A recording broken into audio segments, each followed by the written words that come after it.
आपकी खबरें आपके द्वारा। नमस्कार, मैं अंकिता जैन और आप देख रहे हैं जागृत इंडिया चैनल। आज हम बात करते हैं हमारे अघोरी बाबा साधु संत की। जी हाँ, कहते हैं कि भारत का इतिहास या भारत में जितने साधु संत हैं सबके अलग अलग रूप है, सबकी अपनी अपनी सिद्धियाँ है। हम किसी को भी किसी से कंपेयर नहीं कर सकते। तो आज हम बात करते हैं भारत के इलाहाबाद को प्रयागराज, संगम नगरी, कुंभ नगरी, तंबू नगरी कहना गलत नहीं होगा। प्रयागराज महाकुंभ के लिए सुंदर, मनमोहक, अप्रतिम सजावट के साथ सज धज कर तैयार है। महाकुंभ के दौरान देश विदेश के कोने कोने से त्रिवेणी संगम पर स्नान करने लाखों करोड़ों की संख्या में भक्तगण आते हैं। साथ ही साधु संत साध्वी के आने का सिलसिला भी होता है। इस दौरान दूर दराज जंगलों में तपस्या में बैठे साधु संत, नागा साधु, शमशानवासी अघोरी साधु भी पहुंचते। देखिए, मैंने अभी आपसे कहा कि बहुत साधु संत अलग अलग वेशभूषा धारण करें, अलग अलग ज्ञान, अलग अलग शक्ति के साथ हमारे भारत में विराजमान है। तो जब कुंभ लगता है तो सारे साधु संत जो इन चीज़ों से रिलेटेड वो सब जहाँ जहाँ हैं वहाँ से वो बाहर आते हैं और महाकुंभ के लिए जहाँ भी महाकुंभ लगता है वो वहाँ पर जाते हैं। आज हम बात करते हैं हमारे इन नागा साधुओं की।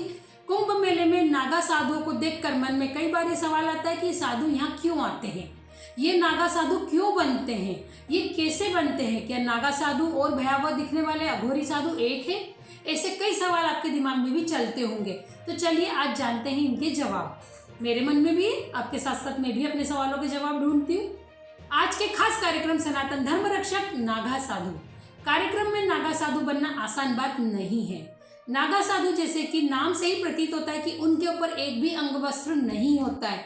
नागा साधु ठंड हो, बारिश हो, गर्मी हो, कुछ भी हो, ये बिना कपड़ों के ही रहते हैं।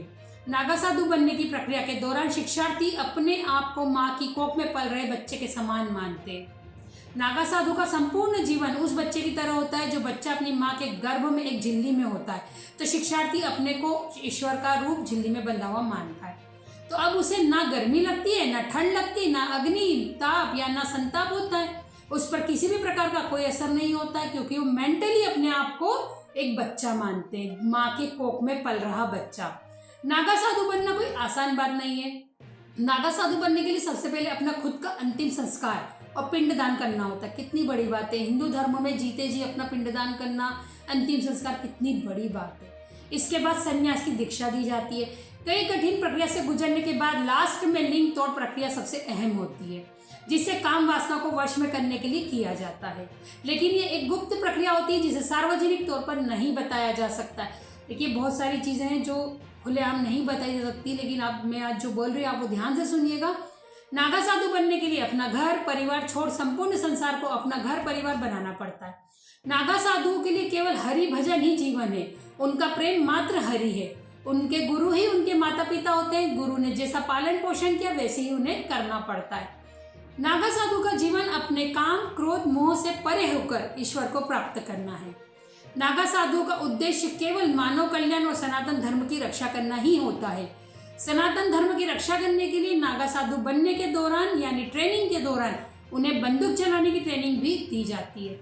नागा साधुओं के जनक आदि गुरु शंकराचार्य है और इनके अखाड़े होते हैं।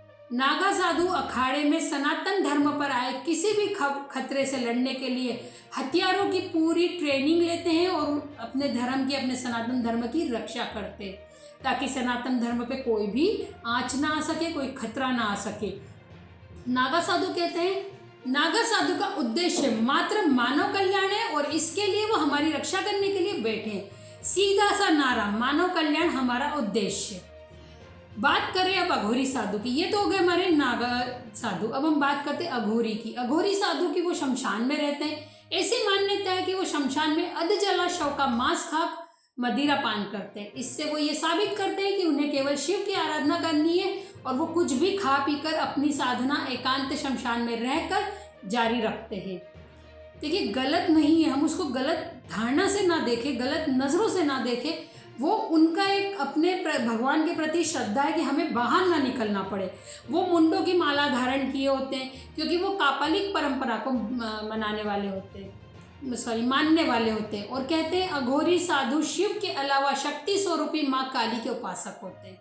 ये शिव के तो उपासक होते ही हैं, स्वरूपनी माँ काली के भी होते हैं। इसलिए वो नरमुंडों को अपने पास रखते हैं, क्योंकि अघोरी साधु का कहना है आप अपना काम करो, हमें मोक्ष के मार्ग पर चलने दो। आप भी महाकुंभ मेले में जाएं और साधु संत के दर्शन हो सके तो जरूर करें, पर ढोंगी और कपटी साधु से भी बचकर रहे। देखिए नागा साधु और अघोरी बाबा दोनों अलग अलग होते हैं, दोनों के आराधक गुरु अलग अलग होते हैं, दोनों के भगवान अलग अलग होते हैं। ऐसे ही मैं आपसे विनम्र अनुरोध करूंगी, महाकुंभ मेले की रोचक जानकारी ऐसी हम आपको देते भी रहेंगे, और हम आपसे अनुरोध करते हैं कि कृपया करके जो भी कपटी या फ्रॉड वाले साधु संत हैं उनसे बच कर रहिए, और हम ऐसे ही हमारे चैनल को लाइक करें, शेयर करें, सब्सक्राइब करना ना भूलें। तब तक के लिए नमस्कार।